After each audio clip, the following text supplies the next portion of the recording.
I'm walking up Duke of Gloucester Street, the main street of the capital city.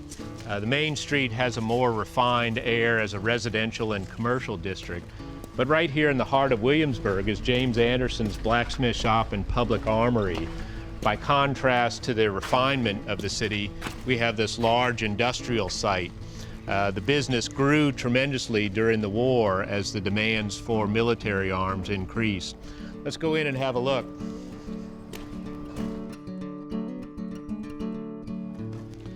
This is our tin shop, the only tin shop that we know that operated in Williamsburg during the 18th century, and it appears during the Revolutionary War in order to supply tinware to the soldiers.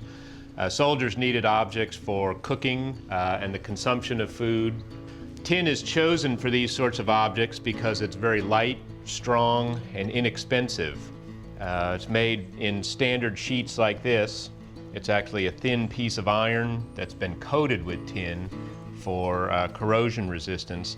It's so thin that it can be worked cold. It's very flexible. And so the building that we're in is really a domestic structure that's been pressed into service as a workshop. Documentary and archaeological research suggests that the buildings on this property were built in the 1750s, prior to James Anderson's ownership. Anderson bought the property in 1770 and used it as an investment property, rented it out to tavern keepers primarily. So the house put up patrons. This kitchen building was used to prepare meals for those tavern patrons. During the Revolutionary War, as the war intensified in the South and Anderson employed more and more workmen, it became important to set up a facility that provided great quantities of food.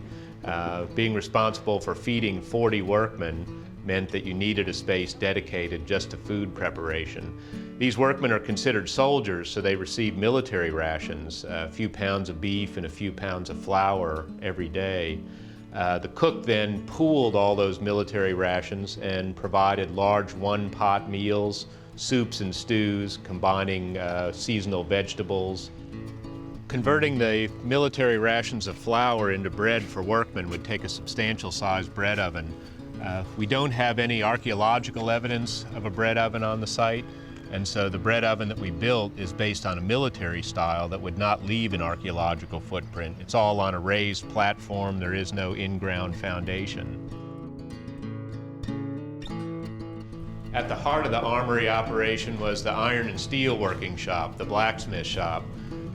James Anderson was a blacksmith. He operated out of his own workshop for a number of years, and then the state built this building as an enlargement of that existing business.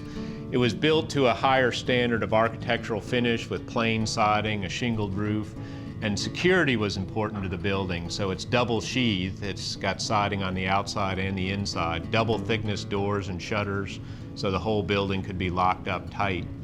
The iron and steel working that was going on here mostly related to weapons, repair of muskets, swords, bayonets. In addition, the state needed things like nails and hardware to build buildings, wagons, and ships. And we also do some lead casting on the site to make bullets and package ammunition. Among the workmen were included some Scots Highland prisoners of war, some French technical experts who were here under a secret contract with Congress, negotiated by Benjamin Franklin. And then we have skilled slaves, paid workmen, and apprentices. On a large industrial site like this, there are a lot of materials that are coming and going, so we need facilities for storage of those materials and securing the valuable materials like lead, copper, and brass. This building is a heavily framed storage building, we think used to store primarily lead. And then just outside, we have a small brick forge. This forge does not have a bellows. It's a natural draft forge used for low temperature melting of materials like lead. This, I think, is where the bullets were cast, and then they were made into cartridge to issue to soldiers. Adjacent to this, we have a woodworking shop. This woodworking shop was used for gun stocking, repairing and replacing stocks, for doing work on wheels, for gun carriages, wagons, and then other miscellaneous woodwork needed by the Army. We have one more storage building on the south end of the property that finishes up our complex, and then the whole complex is fenced for security. The Anderson Blacksmith Shop and Public Armory is the culmination of 13 years of work by architectural historians, documentary researchers, archaeological researchers, and the work of tradesmen, blacksmiths, carpenters, bricklayers. We're proud of the end product, and we hope you'll come and visit us here.